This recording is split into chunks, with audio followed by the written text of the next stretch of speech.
Hai, Assalamualaikum semua. Selamat datang lagi ke channel saya Siti Huraizah Ruslan.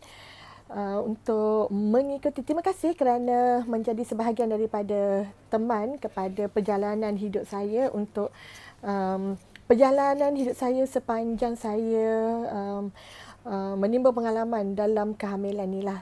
Terima kasih kerana menjadi sebahagian daripada hidup kami berdua, saya dan baby, dan support kami. Saya harap doa anda semua dapat membantu kami, mempermudahkan urusan kami. Mohon doakan kami berdua selamat, sihat, sejahtera.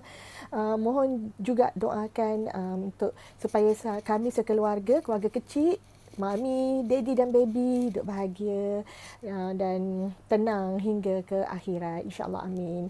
So, hari ini nak bercerita tentang apa? Hari ini saya nak bercerita lagi pengalaman saya sewaktu saya mengandung. Okay, hari ni kita nak bercerita bila berat badan tak naik. Okay, so saya lupa masa tu minggu ke berapa, tapi dalam minggu ke-16 ke minggu ke-17 macam tu, seperti biasa saya pergi check up, dan saya rasa ada juga yang tahu saya pergi check up ni dekat Dr. Jenny Chia. Okay. Klinik tu nama Jenny Chia. Jenny tu Geni lah sebenarnya, ginekologi kan. Okay, so bila saya pergi tu macam biasalah, ambil berat, ukur berat badan, ambil tekanan darah. Alhamdulillah, so far daripada awal tahun mengandung sampai sekarang, tekanan darah tu Alhamdulillah atas bawah okey, normal. Macam tu juga dengan berat badan. Tetapi minggu tersebut, bulan tersebut, nurse tanya saya, kenapa berat badan tak naik? Dia cakap, macam tak naik je. Lepas tu dia check record, memang berat badan saya tak naik. Saya cakap, saya pun tak pasti kenapa, nurse. Lepas tu dia cakap, tak makan ke? Saya cakap, saya makan je macam biasa. Okay, sampailah masa saya pun masuklah menghadap. Biasalah nak menghadap mak-mak kan. Saya sebenarnya lebih mesra dengan Dr. Chia tu sebab dia macam mak-mak. Bila masuk tu, macam biasalah, berbahasa basi, tanya khabar whatsoever. Lepas tu dia tanya saya, kenapa berat you tak naik? I cakap, ini mukadimah dia lah ni. Nak mulakan dia punya bebelan tu. I cakap, saya tak pastilah doktor. You tak makan Saya cakap, saya makan lah doktor. Saya makan macam biasa. Lepas tu dia cakap, you bagi tahu doktor apa you makan. Saya pun cakap dengan dia, okay, pagi selalunya saya akan makan roti sebiji. Selalu saya suka makan roti ikan bilis lah. Roti ikan bilis tu ataupun roti sandwich tu 2 keping dengan peanut butter. Tapi masa tu saya belum mula lagi lah yang sandwich dan peanut butter tu. Saya makan roti gardenia ikan bilis tu sebiji dengan segelas susu. Sebab doktor dah cakap daripada awal suruh saya minum susu. Okay, saya minum susu. Okay, lepas tu you ada minum pagi? I cakap minum pagi tu kadang ada, kadang tak ada. Okay, tengah hari you makan apa? I cakap kalau tengah hari I makan nasi. Lepas tu I makan satu lauk, I makan satu sayur. Okay, then petang tu sometimes saya adalah makan macam cokodok macam tu dalam 2 biji, 3 biji. Okay, kalau taklah. Habis tu malam you makan apa? I macam, malam. I macam terdiam. Terdiam. Dia pun kata, you tak makan malam I cakap, tak. Lepas tu dia pun tanya I, kenapa you tak makan malam? You tak rasa lapar ke? I cakap, tak. You tak rasa lapar sangat bila you dah lama tak makan? I cakap, tak. Habis you rasa apa? I rasa I kenyang. I rasa macam I tak boleh makan benda lain dah. Kenapa you tak makan malam? Sebab I rasa perut I ketat. I tak boleh nak makan dah. You ada muntah? I cakap, I tak ada muntah. Lepas tu, dia pun cakap dengan I, sebenarnya, you tak boleh tahu, you tak naik berat badan ketika pregnant. You mau jaga badan lah. Kalau you mau jaga badan, kalau you mau cantik-cantik, jangan pregnant. Kalau tak nanti, kesian your baby. I macam, I tak terasa pun dengan dia. I senyum-senyum je lah bila dia cakap tu. Sebab dia macam, I anggap dia tu macam mak-mak I sedang membebel kan. Kalau nak cantik-cantik, you kena tunggu lepas you pregnant. Lepas you bersalin, you deliver, dan you boleh cantik-cantik lagi.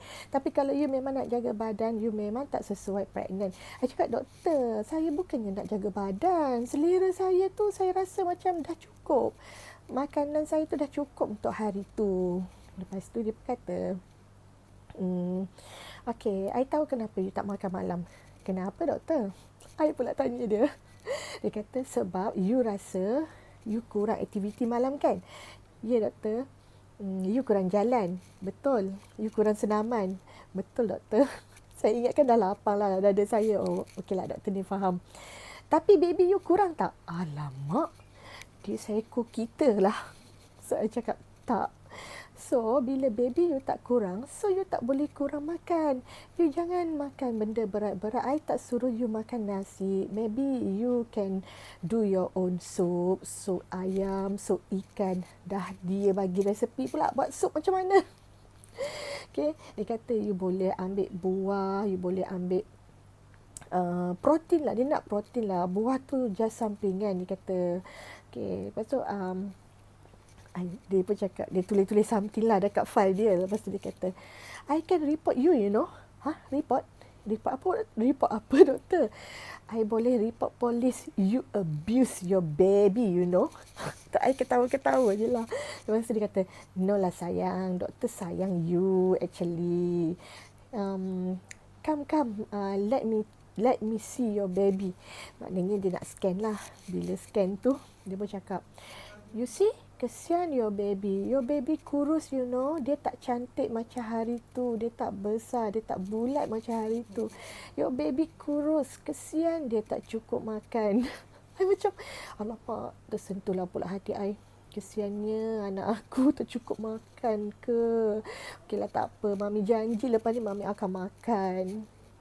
Lepas tu, I pun consult lah dengan dia. Dia tanyalah I, apa yang I nak makan, apa lagi yang I nak tanya. I tanya dia, doktor, boleh ke kalau saya makan kurma? Dia kata kurma tu manis. You boleh makan, tapi dalam kuantiti yang sedikit. Jangan makan banyak. I cakap, yang dia kata, better kalau you makan tomato. Tomato tu berapa biji doktor? Dia cakap, okay, kalau tomato besar tu, you boleh makan 1 atau 2 biji. And then, kalau tomato cherry, you boleh ambil 15 biji. Anggur tak boleh kan doktor? Dia kata, anggur sebenarnya tak digalakkan. Tapi kalau you nak makan, you bolehlah ambil 4-5 biji. You janganlah ambil segenggam. And then, kalau pisang, you boleh ambil 1 biji sehari. Mangga pun manis. You jangan ambil banyak. Bukan, dia cakap bukan bermakna mangga tu tak bagus. Mangga pun bagus, tapi you kena control. You tak boleh makan banyak. Saya cakap, kalau durian doktor, saja cari penyakit kan.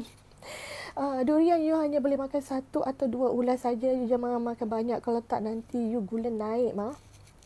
Lepas tu, macam-macam buah lah I tanya. So, kesimpulan yang I dapat daripada buah-buah yang I tanya dia tu, tebikai boleh makan sikit je sebab dia banyak gula. Yang better adalah apple, pear dengan jambu batu. And then, bila I tanya dia, doktor, buah lai boleh tak makan? Dia kata, lai tu buah yang macam mana? Lepas saya cakap, alah, lai tu dia macam apple tapi dia besar sikit.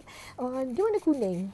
Dia tanya nurse dia tak tahu lai tu macam mana. So dia Google, dia tunjuk kat doktor. Oh, ini lai ah. Ini manis. You jangan makan banyak. Ini you sepotong 2 potong boleh lah. Okay. So I rasa macam I kena banyak jaga makan demi untuk baby, kesayangan mami ni. So I pun dia cakap lah, kenapa you takut nak makan? You still young, you know. So I cakap dengan dia, doktor, I'm not young because this year I'm 40. I cakap lah umur I kan. Lepas tu dia cakap, oh ya kah? Because you look young. I macam tak perasan you dah 40 above. So bila saya dah cakap macam tu, dia kata actually you kena buat satu test. Bila you 41, you kena buat satu test untuk make sure to check your baby dia tak ada sebarang kelainan dari segi kromosom. So dia terangkanlah dekat I, sebenarnya I kena buat satu test yang dipanggil sebagai non-invasive chromosomal check. Nak sebut pun tergeliat-geliat lidah. Maklumlah kita bukan orang sains dan orang doktor kan, orang perubatan. Ataupun ringkasnya dipanggil sebagai NICC test. Dia cakap dengan saya, NICC test tu sekarang ni dah maju, dah moden. Dia sudah tidak menyakitkan seperti dulu. Dulu nama dia bukan NICC test, dulu nama dia lain dan kaedahnya pun lain. Saya rasa yang ini nanti kita akan bercerita dalam episod yang akan datang. Kita akan buat khas untuk non-invasive NICC test punya cerita. So, saya rasa cukuplah sekadar di sini dulu untuk video kali ni. Kalau ada mami-mami yang nak share you punya pendapat ke, nak bagi nasihat ke, nak bagi komen ataupun nak sarankan buat video-video lain, you boleh buat demikian dekat kolom komentar. Jangan lupa kepada mereka yang belum lagi subscribe, minta subscribe channel saya yang tak seberapa ni. Jangan lupa like, komen dan share. Semoga kita jumpa lagi dalam channel-channel yang akan datang. Sekian, Assalamualaikum warahmatullahi wabarakatuh. Bye-bye.